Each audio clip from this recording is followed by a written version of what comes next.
Hey there, happy Wednesday to you. I hope you're doing well. Today I want to talk a little bit, continue on with my canine nutrition little mini series here, and I want to focus on two areas today. Protein, oh yeah, gotta have your protein, you know what I'm talking about there, especially for muscular development. And you also want to talk about raw food. Man, that's a huge topic. And man, is it controversial. I kid you not, I did my homework on it. I personally have never fed raw food to my dogs, not even my Alaskan sled dogs. They always, if they got salmon, it was smoked salmon.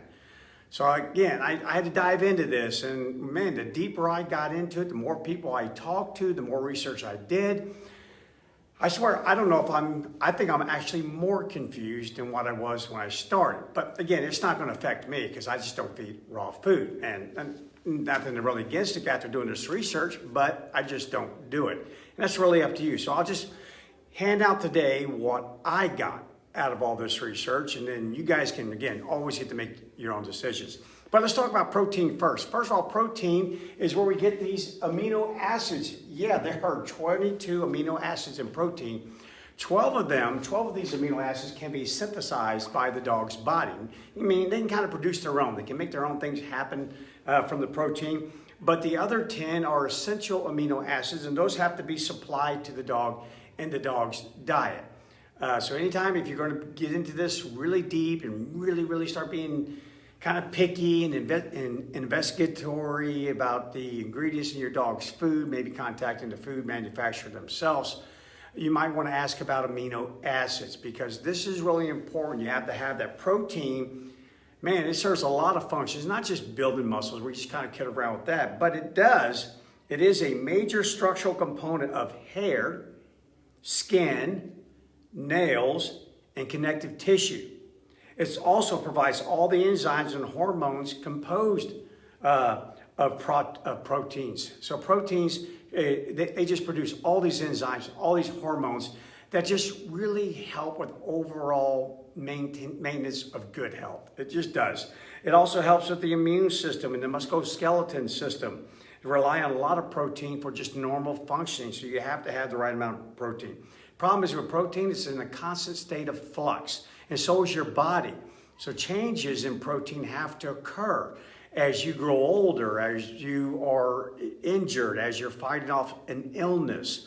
There's your need for protein changes with your fitness. If you're more stressed, whether you're stressing yourself out in a workout way or you're simply stressed because of life is giving you the old beat down. Protein is a constant state of flux, and your body's ability to break it down, use those amino acids are always changing, literally day by day. So something you kind of have to keep an eye on as you use, even a human, your intake of protein, and also that of your dogs. Adult dogs have a maintenance requirement of protein, but young dogs need a whole lot more for growth. So again, we have a little puppy, and she'll be 13 weeks old this coming Monday.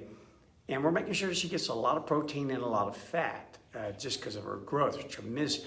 We've only had her for 2 weeks, and she's already doubled her body weight. So now imagine you doing that. Imagine your body weight just doubled in 2 weeks. Well, actually, a lot of us don't want to imagine that. But if you did, just imagine what your requirement for protein would be. Yes, a lot more for these young dogs. Also, a lot more for your hard-working dogs, any dog that is working for its living, and also dogs, again, that are incredibly stressed. And there are a lot of dogs in the latter, a lot of them. The quality of protein influences your daily requirement, meaning there's good protein like everything else, and there's bad protein. It's an important factor to consider when determining a dog's protein requirement is when you go out food shopping. You really want to shop for an optimal food. And one thing I have definitely learned, and I've also talked to a lot of people who are in the retail business, just because you pay more for it doesn't mean you're actually getting something better. So buyer beware, do your homework on this. I'm going to give you some numbers here in a second. But one thing that's really important is digestibility. The food that you get, it can be the super expensive food and have all these wonderful ingredients. But if it doesn't have a high digestibility, then it's just passing through your dog's system, kind of like going through a microwave and then out the other end.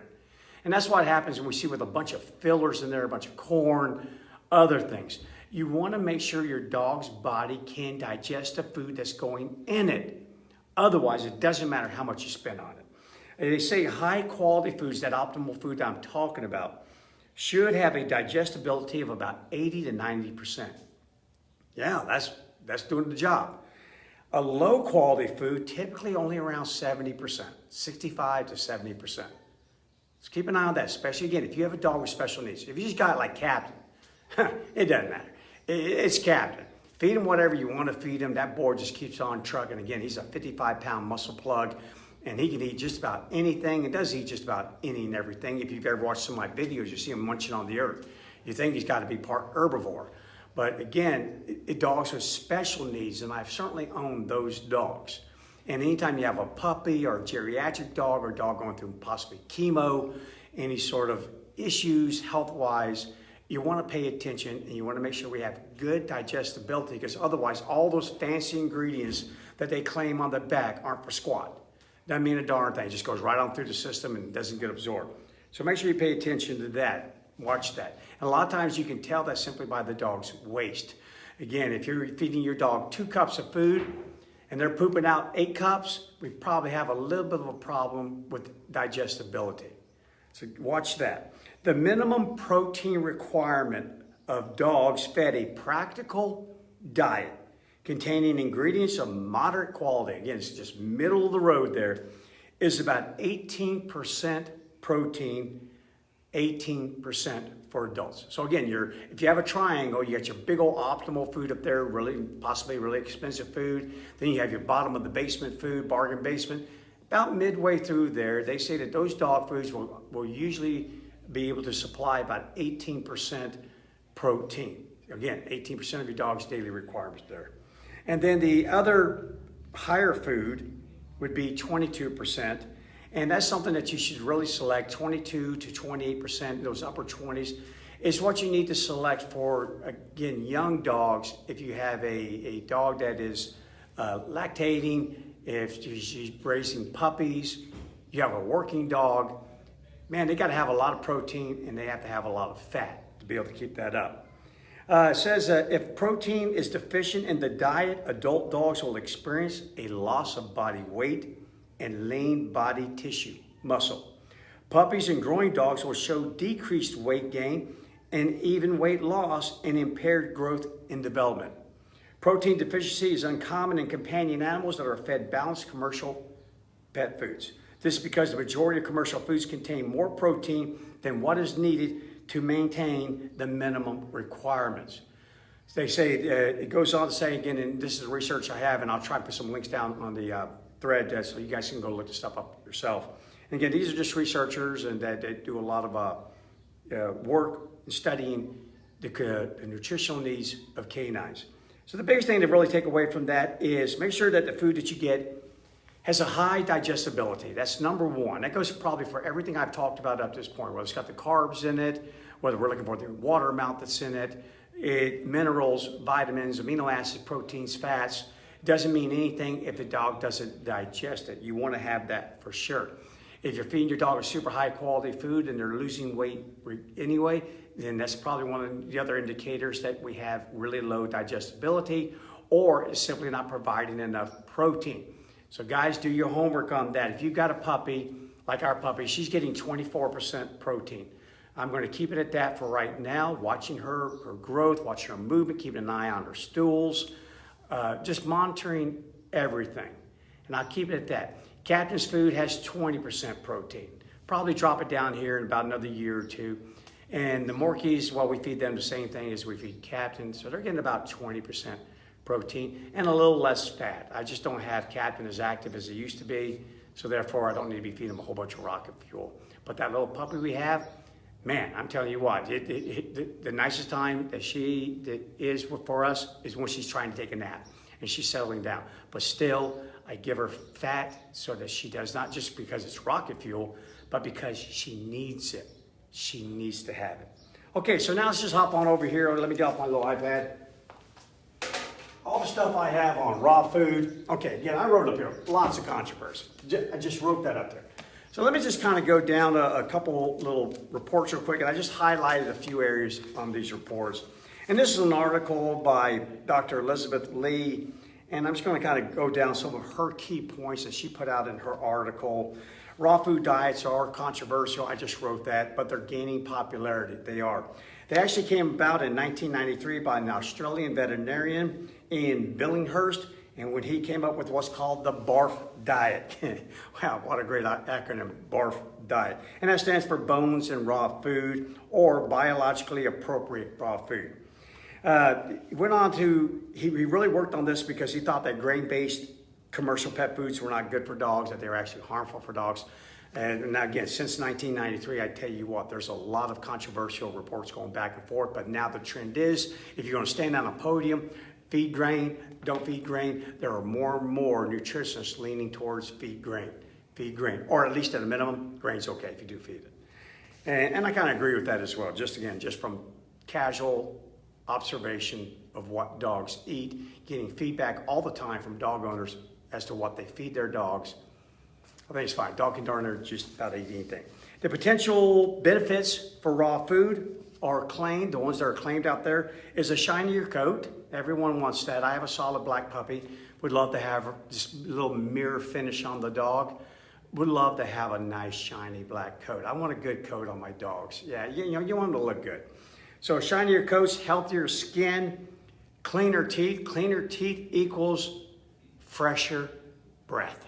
I'm telling you, clean teeth equals good breath. And that really helps out a lot when they're walking around, you're going, golly, close your mouth. do that closed mouth breathing thing. Higher energy levels, good and bad for some people. Smaller stools, that's great for everyone. So those are really some nice benefits that people claim that you can get from food. But here are the potential risks. And again, not my opinion.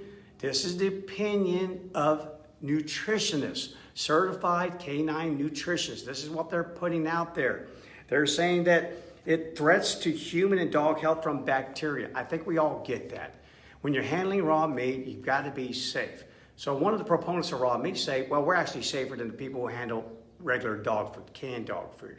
We wash our hands more. We clean up after ourselves more. Probably do. So I'll put that one in your W column there. You probably are a lot more careful, do a lot more sanitation than what people do that's just handling regular dog food. But again, you have to be aware of that. Simply take a parasitology class and you'll find out what lives in raw meat. Wolves die at an average age of about 9 years now. I mean, these are big, powerful animals, and why they die at 9 years?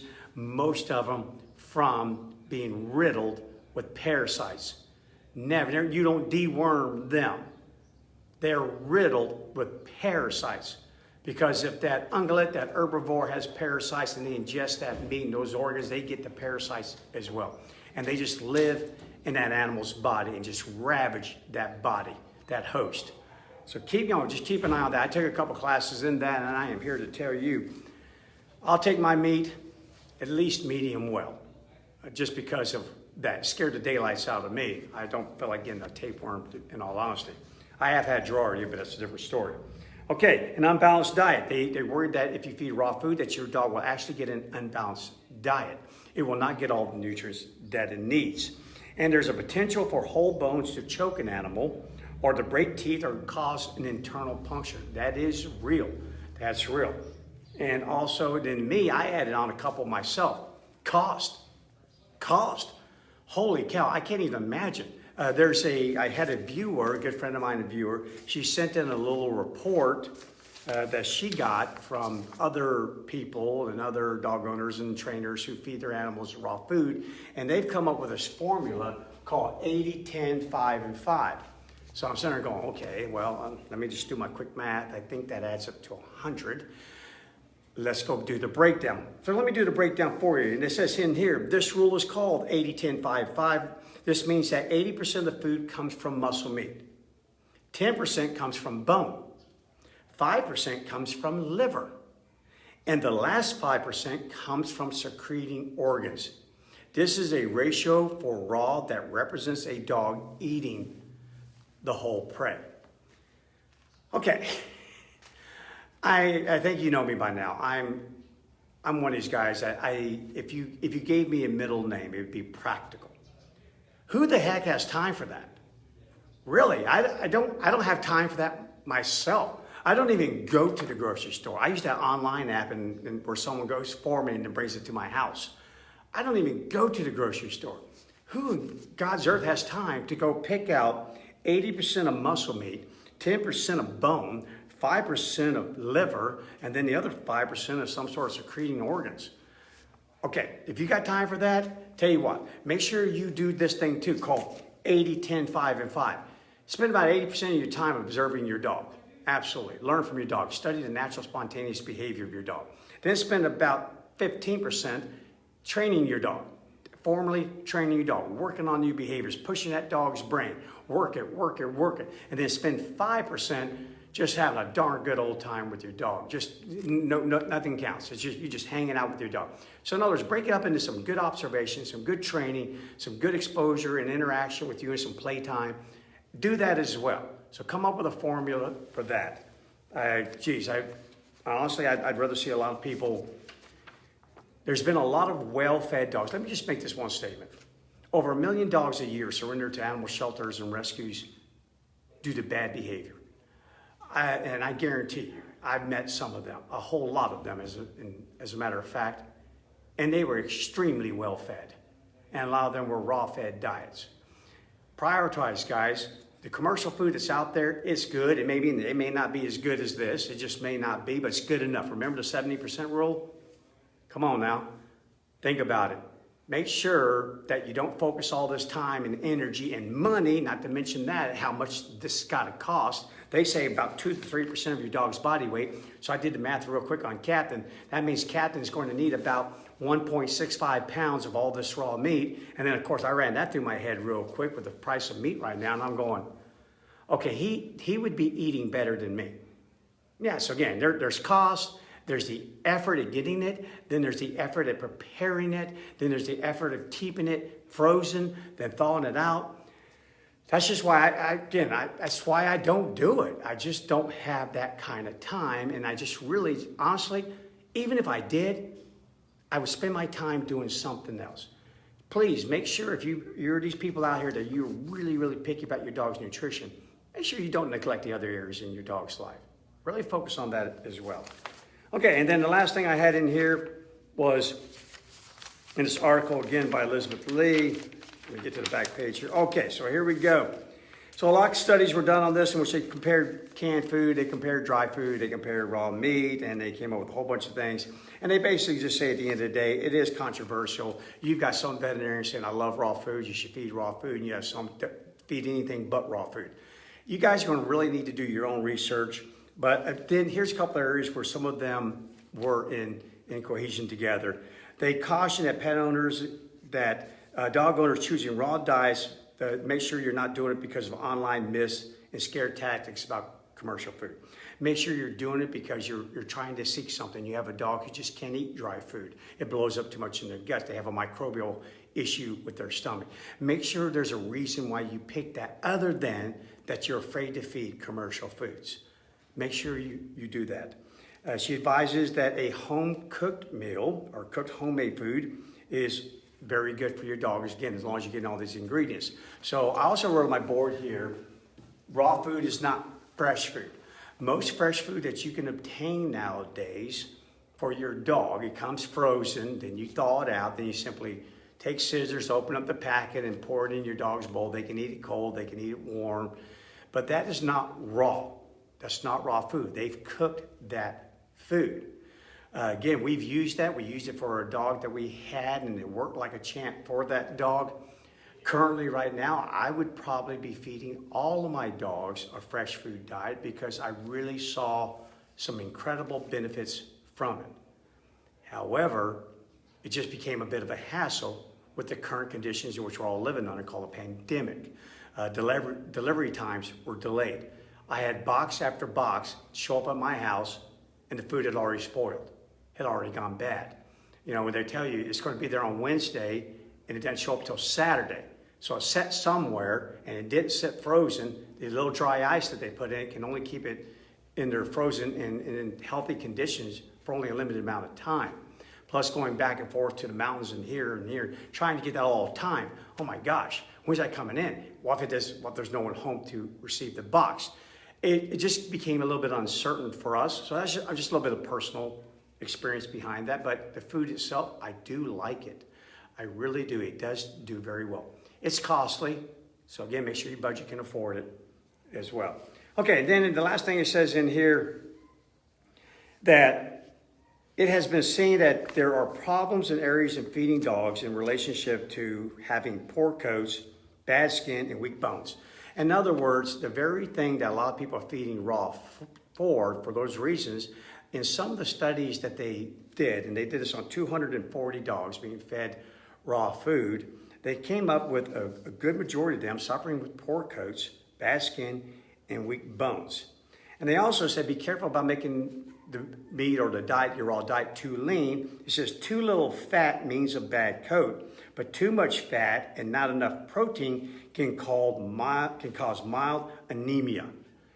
So a lot of things to watch out for. In a 2006 study of 20 commercially available raw meat diets, these are ones that are commercially available. I mean, you don't have to go to the grocery store, pick out all this stuff.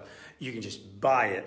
They found that 7.1% contained a type of salmonella, and E. coli bacteria was found in 59.6% of raw meat diets. Keep an eye on that. But again, don't hang your hat on that too far, because I know for a fact, it's not on this study here, but I know for a fact that they've also found E. coli in dry kibble food. E. coli can just about find itself anywhere. Okay, so again, I don't know if I confused you anymore. I'm still confused.